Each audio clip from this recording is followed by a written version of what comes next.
single person in college football media seemed to be doing a post-spring top 25. I wasn't going to do one until the preseason, but how irresponsible would it be to not follow the trend?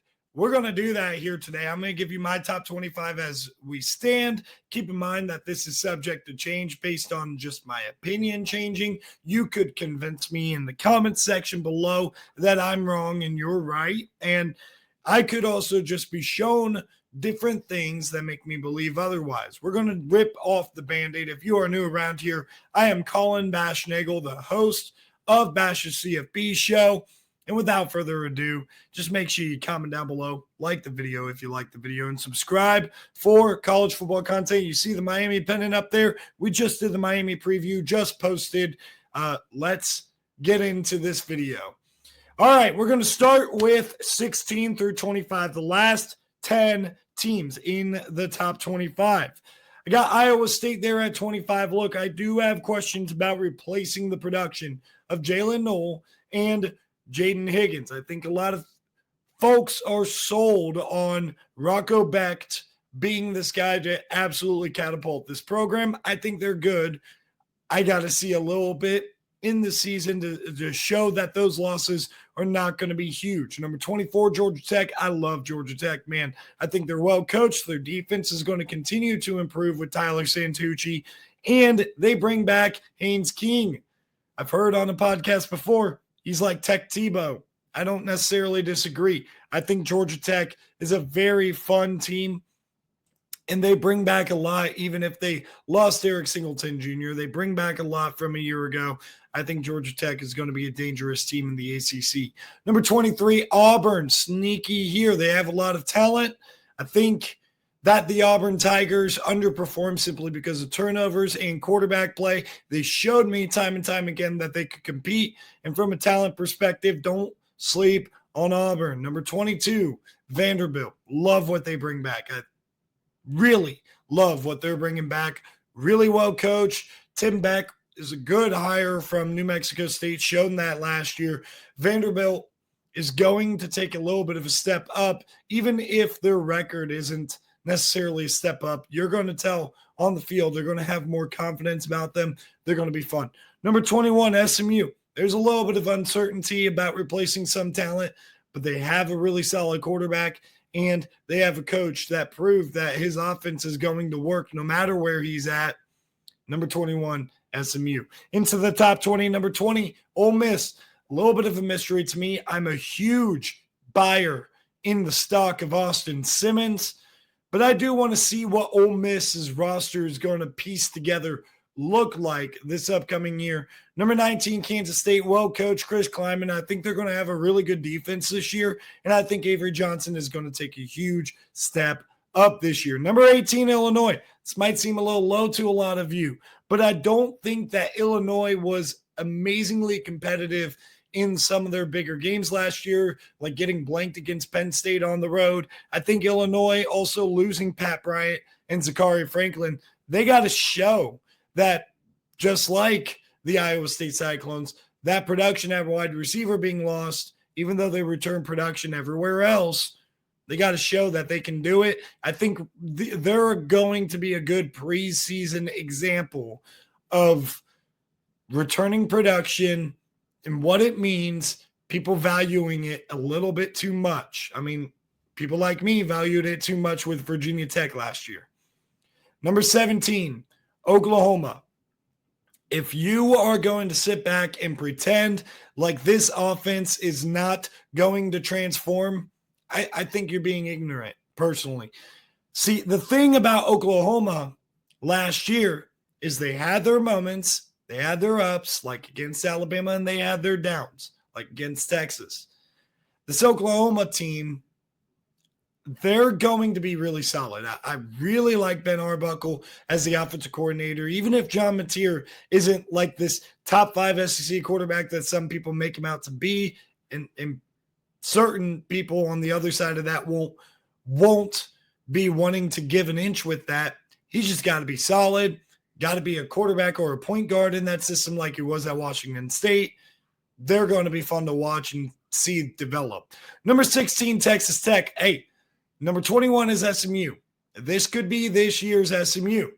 The way that SMU was able to make the college football playoff was they spent a lot of money, hit the portal hard, and invested in talent. Texas Tech has really invested in talent, and they did it on both sides of the ball. They covered every single position, and oh yeah, they have an experienced quarterback in Baron Morton that you got to watch out for. Now for the next 5 teams, we're going to bring in BYU. Forgotten about in the Big 12, BYU, a really good close to their season. Kind of that 10-2 team that people forgot was 10-2. And really, no one was talking about them for a playoff bid. But I think they had a very reasonable argument to be made that their resume was pretty good. They beat SMU on the road early in the year. They navigated through most of the Big 12 schedule undefeated before getting smacked a couple of times, lost to Arizona State. It started to catch up with them. They're a really good team, and they returned a lot from that team a year ago. Number 14, Michigan. This is a lot of projection into Michigan having a better offense, but the way that they closed the year too, it was very interesting where they didn't sacrifice their Michigan identity. They just doubled down on it and did it so well to the tune of beating Ohio State in the first team out of the playoff, Alabama, who, by the way, was sitting less starters than the University of Michigan was. I'm very impressed with Michigan. I hope Rod Moore can get the recovery because I saw that video, and I hope to see him on the field in the fall and fully the Rod Moore that we had seen. This Michigan team could be really, really good, and it could also be a disaster from a year ago, but I'm going to lean that they're going to be really good. We did a preview of Michigan already, so you know what I think of the Wolverines this year. Number 13, South Carolina. Great quarterback, Nick Harbor. We'll see if he has the breakout year that a lot of people are projecting. That's not necessarily why they're in the top 15. I truly believe in the talent there. I think that they have the best defensive lineman, edge rusher in America in Dylan Stewart, one of the best quarterbacks returning in America. This is going to be a really, really good team. Number 12, Arizona State. I know Cam Scatterby was a beast. They lost him. They returned like everything else. Sam Leavitt, also in the discussion for one of the best quarterbacks in America, certainly a top 10 quarterback in a lot of people's eyes. And they're going to have a good offensive line. They're going to have Jordan Tyson, their star receiver, back, who was hurt, by the way, for the Big 12 championship in the playoff game against Texas. He's going to be back, and if he's back to full speed, that's going to be great. Number 11, Miami. I just did their preview. I talked about how I think they're a fringe top 10 team coming into the year, and you'll be surprised by who's ahead of them, but originally I did have them 10, and I talked myself into the team that I ranked number 10, jumping them, but I think Miami has a very good opportunity week 1, and I'll be very interested to see how that plays out. Really talented. I like what they did in the portal, addressing the secondary. They're going to be fun to watch on offense too. Like their offense is not going anywhere. Number 10, Texas A&M. This is where we get to the top 10, revealed team by team. Mike Elko going into year 2 here. If you really think that defense is going to take a downward slide because they did lose some talent, Nick Scorton, Shamar Stewart, Shamar Turner, I think you're completely wrong. And not only that, I think that this offense has a chance to level up big time.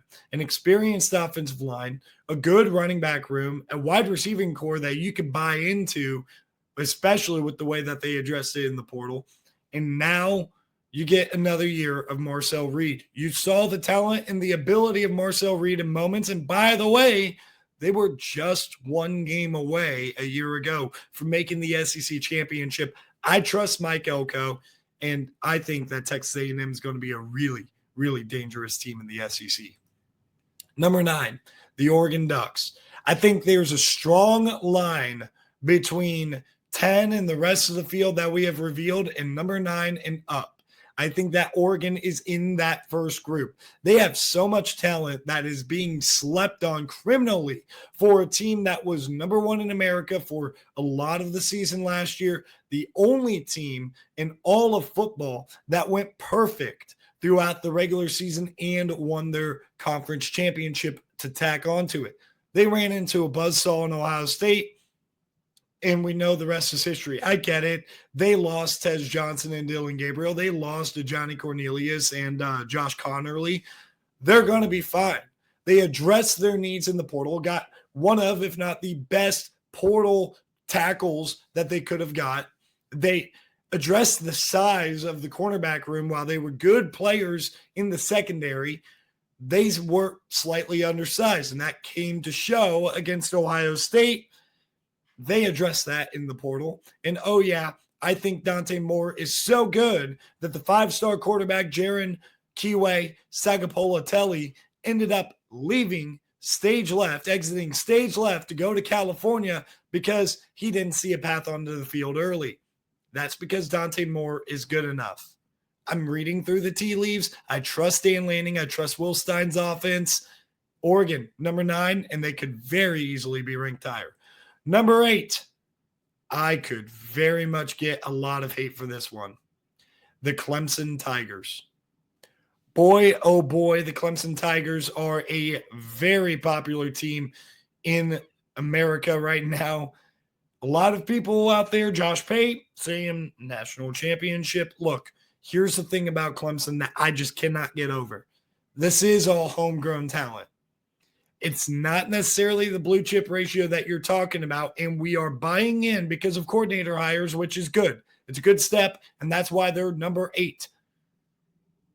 I think that we are buying way too much into this Clemson team being a complete transformation. Their hot run at the end of the ACC season was against the ACC, who was not that good last year. They sneaked out a win against SMU, and they did lose somewhat comfortably. They did compete. I'll give them that, but they did lose to the Texas Longhorns in a more one-sided fashion where you could tell who the better team was the whole time. I'm not going to buy Clemson as this team that should be vaulted into the top 3. And why? It's the same reason I got Illinois 18, by the way. We're overreacting to returning production. That's all that's happening. They could very well go 11-1 or 12-0 within the scope of the SEC. They got LSU week 1. We'll see how that goes. Does not mean that they're going to be a national championship contender. I'll believe it when I see it. I'm not fully bought into Clemson, and I shouldn't even frankly, have to defend Clemson being ranked 8th, but I kind of feel like I have to. Number 7, Alabama. You talk about a complete all over the place when you ask people their opinion about Alabama this year. Some people say that they're outside of that top 8, and Oregon would be included, of the teams that are kind of separated at the moment. And then you talk to people like Josh Pate who think that they are really good. Maybe it isn't Josh Pate. Maybe it was Joel Klatt. I can't remember. They're starting to blend together. But some people believe that this Alabama team is good enough to win a national championship. I think they are. But I think that they're going to have some hiccups throughout the season. And I did my Alabama preview that they're going to have to get over. But this defense is going to be incredible. We got to see what this quarterback looks like. We got to see how the run game looks because it has not gotten going for Alabama the way we're used to. And speaking of run games not getting going the way we're used to, Georgia, number 6. I trust Kirby Smart that they're going to have a great defense. I trust that they're going to have a plan when it comes to the run game. And no, I do not believe that Josh McCray is this big-time portal get like some people are acting like he is. I mean, he left Illinois simply because they have better guys for the job. He's a power back. He's a short yardage guy. He can help you in the goal line situation. And I've also opened up the discussion before. Maybe Ryan Puglisi ends up being the better guy for the quarterback job. I have heard a lot about his arm talent, and if he's not the starting quarterback week 1, which I presume he won't be, maybe at some point he will if you see Gunnar Stockton struggles. And by the way, it could be just because Gunnar Stockton's playing well. I think Georgia also addressed wide receiver very well, and I think that they're going to be able to throw the ball a little bit, which is why I kind of like Ryan Puglisi. But I think Georgia and Kirby Smart will figure it out, and they have so much dang talent that they're going to be one of the top 10 teams are a playoff lock in my eyes. I think we are overreacting and not remembering what Georgia is as a program. Last year was a very challenging year. I don't think that Kirby Smart feels like this upcoming year is going to be as big of a challenge. Number 5, the LSU Tigers. You got to be higher on LSU right now because that defense is going to be improved. They continue to improve. And you also have to be high on what they bring back on offense. They're going to have a pretty solid offensive line. I know they lost Will Campbell. I think they're going to be pretty solid. I think they're going to be able to run the ball with Keaton Durham. I also think that they're going to be able to sling the rock. I mean, Garrett Nussmeier might be the best quarterback in America coming back. And LSU, if they just improve on defense, they showed at times last year that they could be a playoff contender. LSU in number 5. I think that that's a really good spot for Brian Kelly's team. Number 4, the Texas Longhorns. This is insanely low to some of you guys. There are some concerns I do have about Texas. Some. It's not major.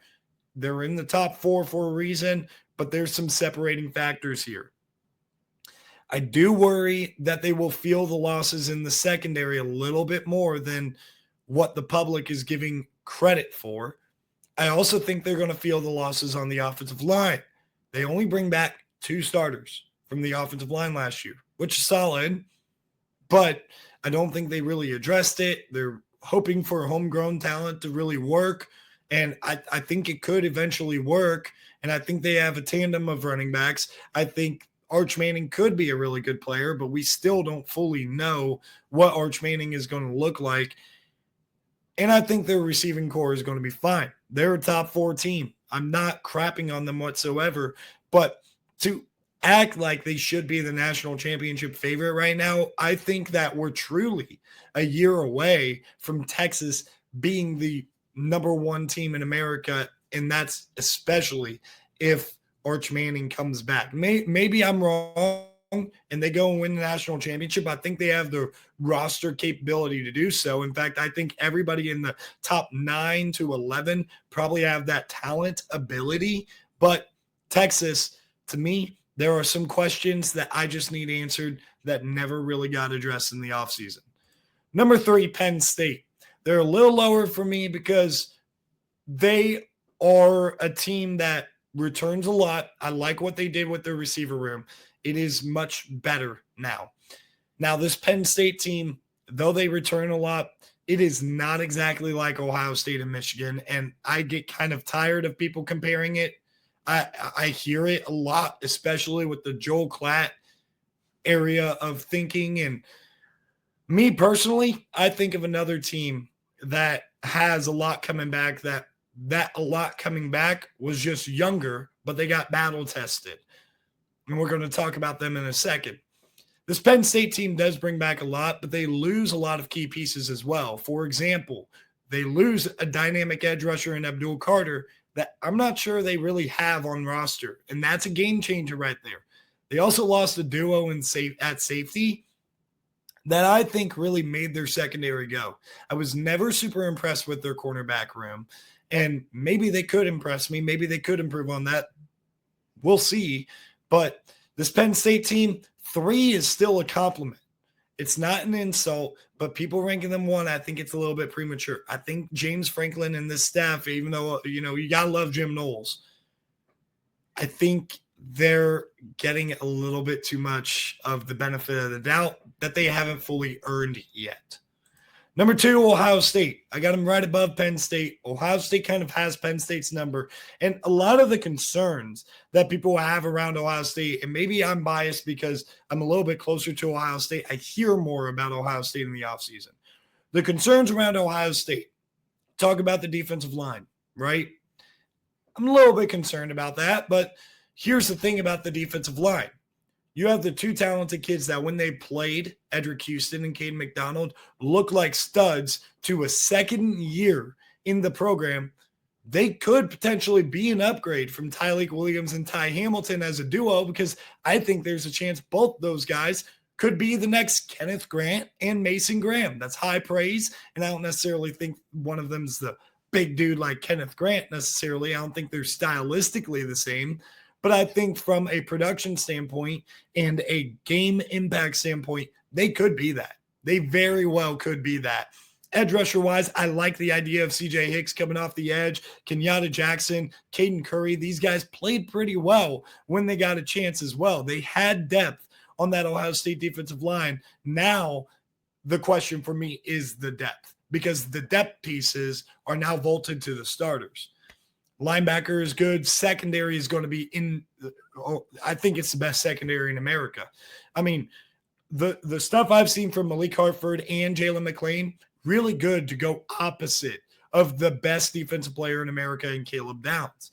The cornerback room is also loaded. Jermaine Matthews is an absolute stud. Davison Igbinosun is back. If he cleans up some penalty problems, he's a really good player, a physical presence that you don't want to go up against. And, oh, yeah, they just keep filing in guys. You keep hearing stuff about Devin Sanchez being the cornerback version of Jeremiah Smith. We'll see if it ends up being like that, but that's high praise from guys who was saying a lot of the same stuff about Jeremiah Smith last year, coming out and saying that about Devin Sanchez. Ohio State's going to be loaded on defense, and they're still going to be really good, and we'll see if Matt Patricia has the ability to really be the CEO of all that. On the offensive side of the ball, I love the O-line. Let's start there. Ethan Onyanwa is probably better at left tackle than anybody that played after Josh Simmons got hurt. And maybe he ends up being better than Josh Simmons. I can't call that, but Josh Simmons got hurt, game 5, I think it was, against Oregon, or 6. He missed the whole second half of the season and playoff run. Ethan Onyanwa is an upgrade from Donovan Jackson, a natural guard, kicking out to that position. And, the guys who played in the interior and figured it out, made a run to the national championship, they're all back. They're the ones who played. The only thing you really got to replace is right tackle Josh Fryer, who was the weak link of the O-line anyway. And you bring in some transfers, you develop some younger guys. Ohio State's O-line, I love. I also like their running back room. James Peoples looks like a promising player, and CJ Donaldson looks a little bit more slimmed down and athletic than he was at West Virginia. And the receiving core, best in America. So what do you really have to question about it? The quarterback room? Well, I think I'm more impressed with the quarterback room, or less concerned about the quarterback room now than I was when we had a new starter with Kyle McCord or Devin Brown when that battle was going on. I like the room better now, and I like Julian Sand better now than I did about Kyle McCord or Devin Brown. Number 1, Notre Dame. CJ Carr, I believe, is him. I think that he is a great player. If he wasn't, the experienced guy, Stephen Jelly, would still be there. I think he's a dog. Now, they haven't announced a starter between him and Kenny Minchie, and maybe there is an outside shot that they go with the more mobile Kenny Minchie because they had success doing that last year, and they're not confident in their quarterback room, so they want to kind of repeat what they did last year to get to the national championship. I personally don't believe that. I personally think they're ready to air it out a little bit, lean on that offensive line. That's the best offensive line in America, by the way. All of those guys from a national championship run, they came back, and some of them are back from injury. Charles Jagasaw, when he played in the playoff, wasn't fully healthy. Anthony Knapp got hurt in the playoff. He was coming along as a freshman last year. And, Pat Coogan and Rocco Spindler, who started in the national championship, both had to transfer because they weren't going to start. Not to mention, this defense is also going to be really good. They replace Al Golden with Chris Ash, who has won a national championship as a defensive coordinator, has been around the block. He's a really good defensive mind working with Marcus Freeman. Mike Denbrock, too. Love him as an offensive coordinator. Notre Dame, to me, is my favorite to win the national championship this upcoming year. I think they're the best team in America. Real quick, some other teams I considered Florida. I know that's a worthy omission, but I'm not fully bought in that Florida has the roster and the coaching staff. I really am not bought into that coaching staff over at Florida. They went 7-5 last year, and we're treating them like they were just right outside the playoffs. And they're going to make that leap this year. It's a big leap, especially with that schedule for Florida to make. What else? Nebraska and Iowa, I consider them. It's year 3 of Matt Rule. And Iowa, by the way, opening up their offense. I love their transfer portal ad with Mark Gronowski coming in from South Dakota State. I considered Baylor. I think they're a sleeper team in the Big 12 for sure. Boise State, they're still going to be solid at the Group of 5 level. And then Louisville, I think, is the other team. I'm not fully bought into Louisville right now. I don't like Miller Moss as a quarterback. I don't think he's that good. I don't really think they have the talent at receiver that they had last year, but I could be ignorant on that. Correct me if I'm wrong. And I certainly don't love their defense right now. So Louisville is just on the outside. I think they just have to prove me wrong. With that being said, a little bit longer of a video than I was expecting, but we got through it. I went on a little bit of a tangent with Ohio State getting defensive of them, I guess. Hey, if I'm biased, if I'm full of crap, comment down below. But ultimately, we have another 3.5 months until we can start sorting through all of this. Thank you guys for tuning in. Make sure you like the video. I'll see you guys in the next one.